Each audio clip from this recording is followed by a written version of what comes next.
if you are like us, you are a fan of the Jim Cornette YouTube channel, which shows clips from the biggest pro wrestling podcasts on the planet, bar none. Okay, and that is the Jim Cornette Experience and Cornette's Drive-Thru. Now, though Jim doesn't do obviously a video format, he brings his voice and his words to you, along with Brian Last, through the magic of art, and not just any art, folks. It is the artwork of a good friend of the show, our guest this week, the man who brings the concepts of Jim Cornette to life, ladies and gentlemen, the one and only Travis Heckel. Hello, everybody. Hello, buddy. How are you doing this week? I am good. I'm excited to be here. I love the show, and I get to share some stupid wrestling with you all. But Oh, hold on. I forgot that I have sound clips now. So the one and only Travis Heckel.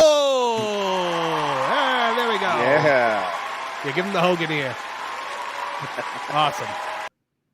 All right. So we've got a big. So the first thing I think we wanted to do this week, Travis, was talk to you a little bit about your artwork, how you got started with the Cornette Experience. Hold on. Our last panelist is here for this week. Folks, you know him, you love him. He might be the reason that you tune in every week. I don't know. Maybe it's this. I know it's not awful. But, folks, he is the American Way himself, Kevin Apollo. Hey, everybody. Sorry.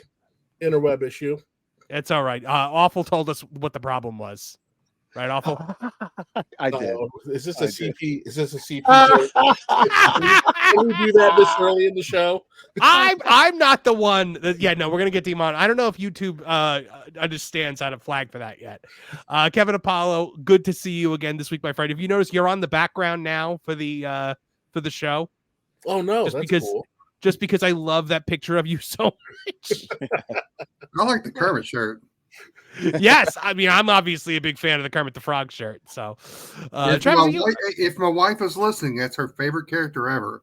She's in Italy right now with my daughter, so I told her to tune in. So I'm hoping she sees your shirt because she will love it. It's probably 3 a.m. over there right now, or something like that. So if she is up and listening to this show, then that is dedication right there. It is, and I commend it. She's a good woman, so let's hope she is. I'm sure she is.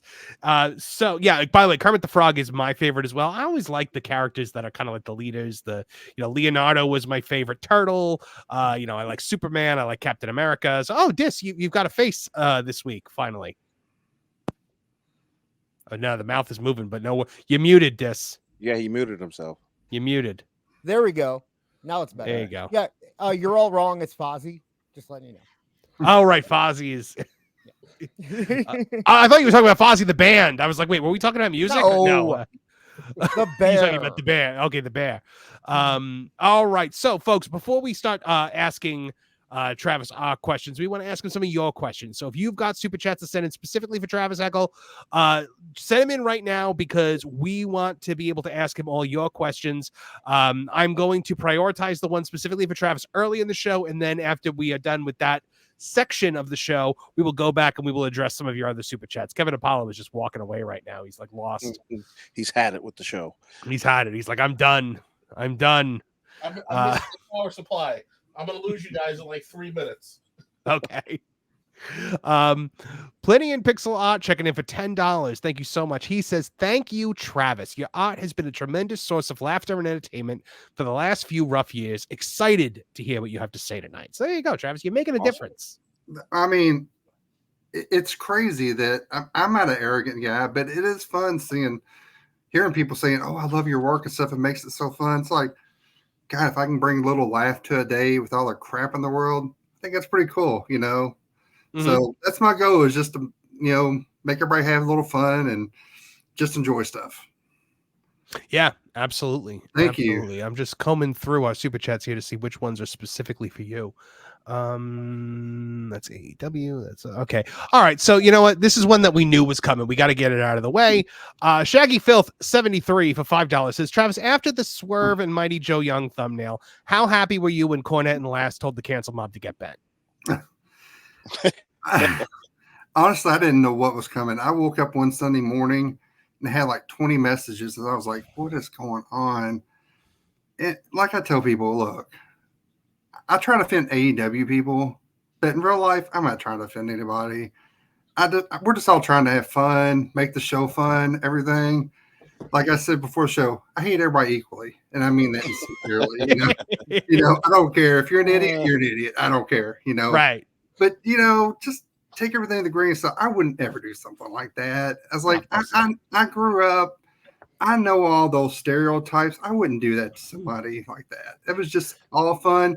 Like I said, me and Jim grew up. He's 10 years older than me, but we grew up in the time that we only had 5 channels. So Right. It was one of my mom's favorite shows when we were young. We used to have Saturday matinee movie monsters. It was Mighty Joe Young. She loved Mighty Joe Young. And when Cornette said it, oh, I'm going to make Cornette Mighty Joe Young because I know he loved it too. That's all that was even about. Nothing to be trying to be offend anybody black or Swerve or anything like that. I like Swerve. He seems like a good dude. I wouldn't do that to anybody. That's silly. Stop it. Gee. Kevin Apollo, you are an affected, I assume, right? Yeah, listen, I remember that particular one, and I just get a chuckle out of people's willingness to play the offended Olympics. It's like sometimes a joke is a joke. We don't have to make everything racist. We don't have to throw ourselves on the altar of nonsense. Just shut up and laugh, stupid. It's funny.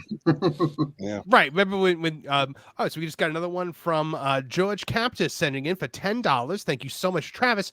If you had to choose, what would be your favorite thumbnail that you created for the show? Oh my God. That's got to be like choosing your favorite kid, right? I mean, I think I did like 3,000. Jeez. Yeah, there's a lot. I mean, I was combing through a bunch of them beforehand, and I was like, man, I forgot how many there are of these. It is so crazy how many I've done. I mean, I hate being. I should have thought about this, but a recent one I did, I loved, is which y'all's language barrier. I'll just say the P boy from History of the World when they were riding on Gerwitz. Is that his name? What's his Gewurz. Gewurz. Yeah, it's Gewurz. And I always said Gerwitz, and then I found out, and when I actually looked at the way it's spelled, it's Gewurz. Okay, because I love History of the World. It's one of my favorite, like top 20 favorite movies. I love Mel Brooks. And when Brian kept talking about the P boy, I go, oh, I gotta make him the P boy. So that's not necessarily my favorite, but I love to be able to incorporate pop culture into things like that. Right. And that's what makes it fun. That's always my favorite. That's always my favorite when you do that. I love seeing like when you had I think you had Jim as the Great Gazoo one time. Mm-hmm. I loved that. I thought that was hysterical. I love whenever you inject like different pop culture. You did the Sephiroth one with I think Cornette was Cloud or something like that. Like that was really funny. What was the one? I'm sorry. I think it was like Kenny. Somebody was Sephiroth, and it was Final Fantasy VII. Oh yes. Yeah. I mean, I'm a fanatic for Final Fantasy VII. So when I saw that, I was like, oh my God, that's amazing. I'm not a big game player, and I had to ask my friend. He said, "Oh yeah, make Cornette this guy." Okay, that's fine. So sometimes I got to get a little help, but Raven 619 for $10. Thank you guys so much.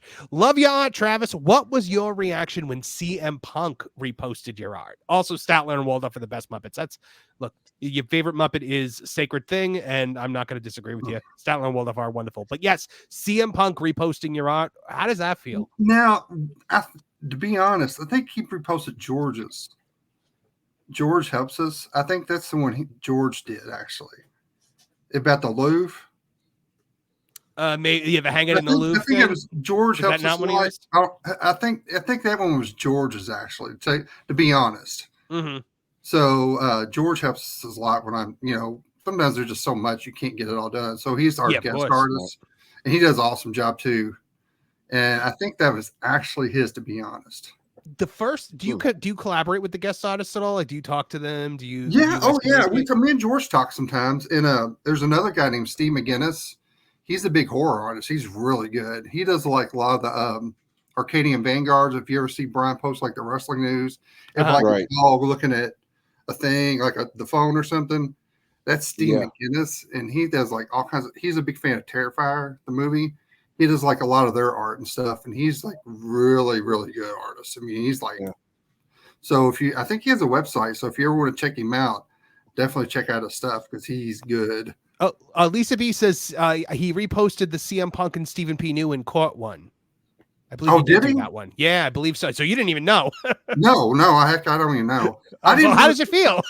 Honestly, I didn't get back on Twitter until a few months ago. I quit Twitter for a long time. I just got tired of social media. I don't blame you.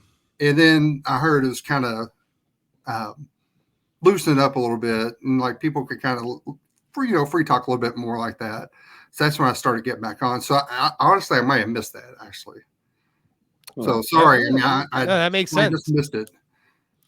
That makes sense. John JID 999 for $2 says, Travis, what's your process when coming up with a concept? I've always wondered this too. So is it like, do you and Brian like put your heads together and come up with this, or is it like Brian will send you the clip and then you listen to it and you decide what you're going to go? No, I decide. Every once in a while, Brian might say, "Hey, can you maybe add they got a new ring outfit?" But Brian never. We talk just occasionally. That he'll send me the rough draft, and it's easy because him and Jim make it easy because they make fun of so many people, so it's easy to come up with stuff. I just try to come up. How can I test like some pop culture or something like that? And I always like to look for like obscure things, right? That you don't necessarily think, what in the world? It's going to make you kind of watch it. If you do something obscure, then they go, "Oh, I got where you got it from." At so that's what I try to do. Come up with something obscure in there, but it's easy because Cornette's funny as hell. I mean, and Brian's funny too, and they play. They're almost like an old vaudeville team. They love playing off each other, so it's easy to. I mean, it makes my job easy because they're so good with each other. I can just I got something easy because they're going to talk about something. And I'll admit, the AEW stuff is so easy because they're so stupid and ridiculous. It's so easy to come up with stuff. And sometimes the WWE stuff is kind of hard to come up with stuff. Not hard, but a little bit harder because it's a lot more straight and narrow.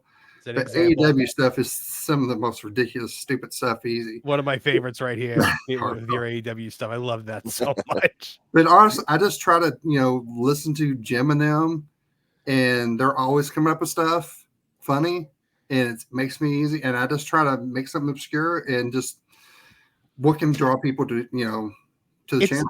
It's the perfect compliment. It is the glass of fine wine beside the steak dinner that just completes the entire meal. That is like the experience of listening. You're such an essential part, and I like the guest artists too. But I would the first time you were gone for a little stretch, it was all guest artists. I was like, what happened? Like, I appreciate that. I was like, I like their art style is good, but it's not the art that I love. Like the art that I love is, art like this. Maybe my favorite one. I greatly appreciate that. And I was on my deathbed. Truthfully, I was on my deathbed. Were you really? Oh yeah, I was bad. Oh my gosh. Yeah, I was in a coma. Like you got better. I was in a coma and everything, so I was messed up for about a week. So wow. And I got the hell out of there. I was tired of that. So the whole I got myself filled up. You decided you were gonna no sell the coma. You weren't exactly. I woke up. I still remember. I'll be nice. And I asked my wife. I said, "What the F happened to me?" She goes, "You were in a coma." I said, "Oh my God, really? How long?" A week. Oh my God. Ooh. Yeah. A diabetic coma. I didn't know I had diabetes that bad. That's why. Oh my God. Does that just so feel if you do have diabetes, take care of it. Mm-hmm. So. Does it feel like you just went to sleep and then you opened your eyes again and it was a week later? No, well, I was cutting up a watermelon. I love just cutting watermelon, and I felt my hand kind of do weird. And I told my daughter, "Get mom." And then I remember waking up in the ambulance. They said, "You had a seizure." And went, "I had a seizure." Then I fell back to sleep, and I woke up about a week later and was like, I didn't know what happened. So then they told me, I said, "Well, get me out of here." Oh. So they said they've never seen anybody make a recovery like I did. I said, because I don't want to be in the hospital. Darn right, you hulked up. Yes, I did. Exactly. Trav, brother, my daughter went through the same thing. Really? Yeah. Oh wow, I didn't know that. Yeah. Is she doing okay now? Oh yeah, definitely. You look great, by the way. Huh? You look great. Yeah, I look old. No, but does your daughter have diabetes? Is that what it is? Yes. She's had seizures. Yeah, she did. She did. Yeah. Good. Because I mean, really, no kid should be doing that. I hate having kids. I mean, I'm real sensitive with kids and stuff like that. I got two kids, and I hate seeing kids have to go through anything. It breaks my heart.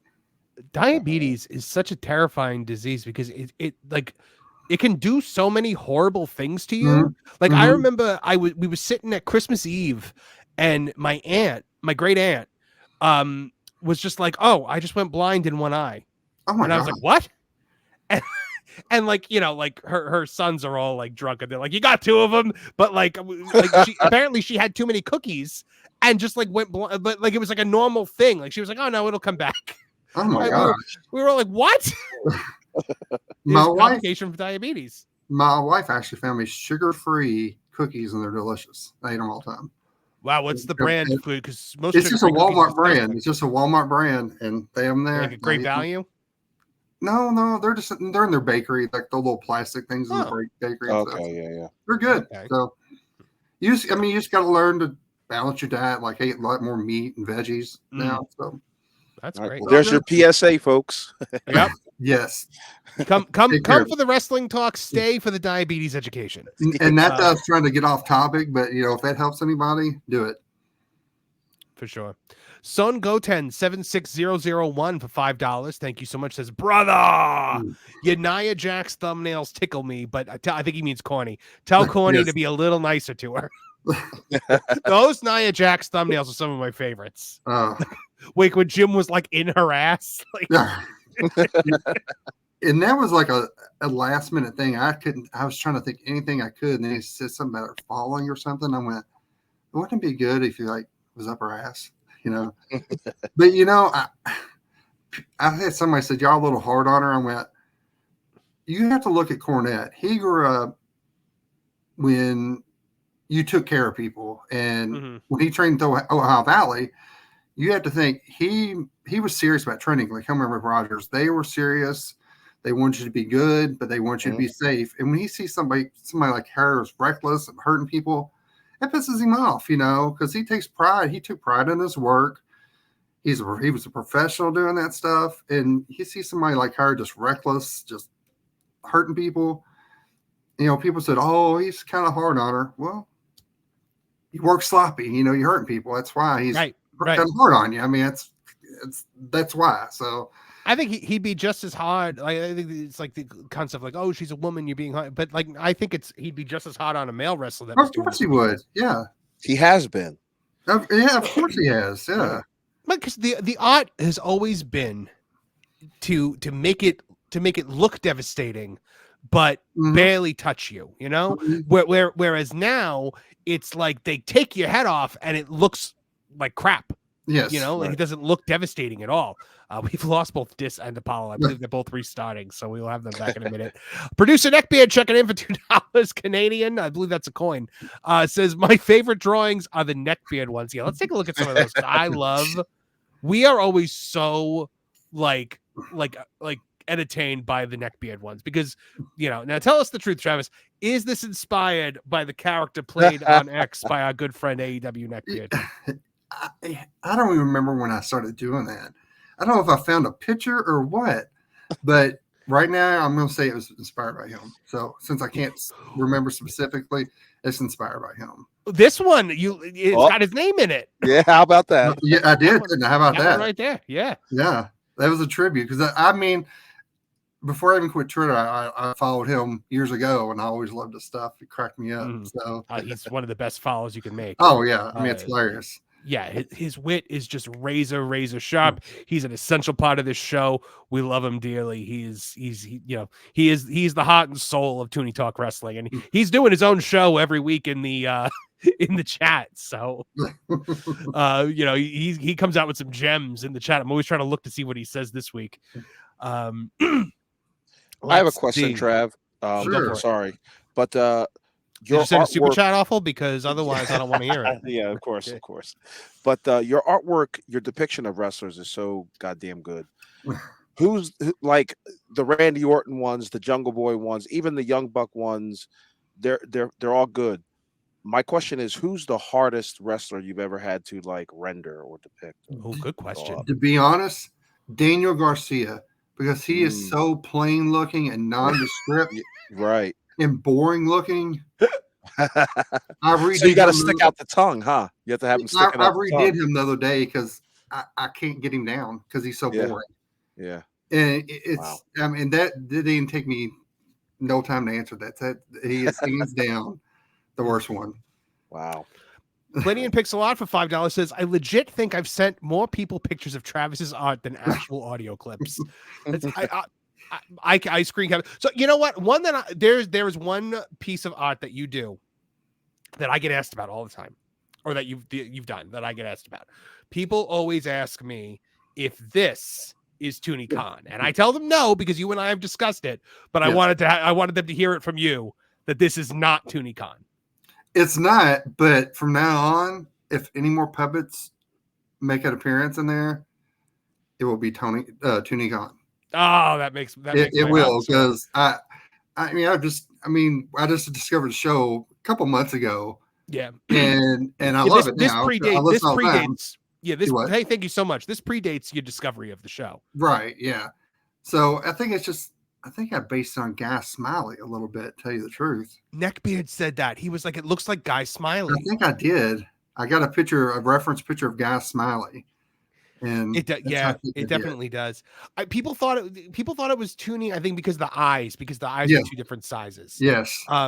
And so I got sent that like a million times, and I was like, I don't think so, guys. From now on, it will be, because I mean, I appreciate that. That's the way I look at it. I think the AEW club is like a pretty tight knit club now, and we all kind of play off each other. So I think it's like a little family now. So I can kind of start incorporating little things in there when I can now. So that's the way I look at it. We're thrilled to be included in such fine company. So, that's what Neckbeard said to me. Guy Smiley with a pedo stash. But you know what? Like when you made that thumbnail, I remember I legitimately said, like I looked at it and I was like, oh, should I add a beard? But the problem is he doesn't have a beard. He's got like a crusty beard, and that's hard to do on a puppet. Yeah, because it's almost like he reminds me of. Did you ever see Jackass at the end when they dress him up as a terrorist? Yes, that's what kind of reminds me of. That's all I'm going with that, though.